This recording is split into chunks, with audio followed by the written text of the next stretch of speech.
Halina at talakayin natin dito mga boss idol sa ating panibagong video ang lumabas na balitang nagsalita na nga si Klay Thompson at gusto nitong maglaro para sa kanyang pangarap na kupunan na Los Angeles Lakers.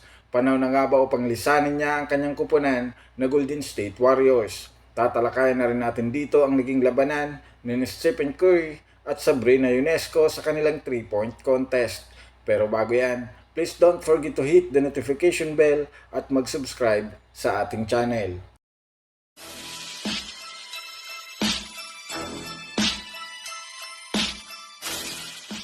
Unahin muna natin dito mga boss idol ang naging laro at laban ni Stephen Curry at Sabrina Ionesco. Marami nga ang nag-abang mga boss idol sa labanan ng dalawang shooter na ito.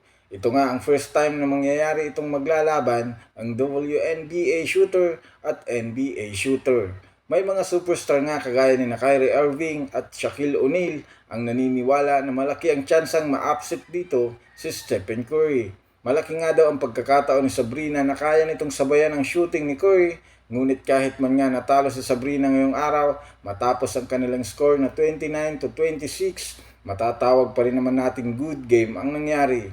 Di kitang labanan pa rin naman niya ang nangyari mga boss idol. Kahit man nga mainit ang simula ng shooting ni Sabrina, hindi pa rin niya ito nadala hanggang sa mga sumunod na basketball rack.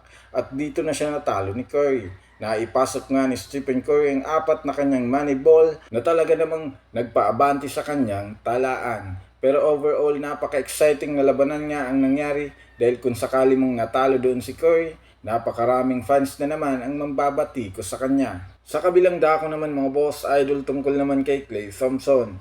Matapos nang ilabas ni Shams Charania ang balitang ititest ng kampo ni Klay ang free agency ngayong off-season ay maraming ang mga fans dito ang natuwa dahil alam naman nga natin na hindi maganda ang ginagawa sa kanya ng coaching staff. Alam nating dire-diretso ang pag-struggle nito at pagbagsak ng efficiency ratings kaya naman tinanggal nga siya sa starting lineup at ipinalit si Brandon Podziemski. Ito na rin naman nga ang rason bakit nagdadalawang isip si Klay Thompson na bumalik muli sa Warriors. Lingid nga sa kalaman ng nakararami once na pumasok na nga sa free agency si Klay Thompson, malaki na ang posibilidad na ito na ang huling taon nito sa Golden State Warriors at posibleng pumirma na sa ibang team na gusto niyang sunod na mapuntahan. At isa nga sa matunog dito ay ang dating team ng kanyang ama na Los Angeles Lakers. Ito nga ang pinakarason bakit pangarap nitong maglaro sa Lakers para gawin dito ang ginawa ng kanyang ama. Isa pa Los Angeles Lakers naman nga ang hometown ni Klay Thompson kaya gustong gusto nitong maglaro dito.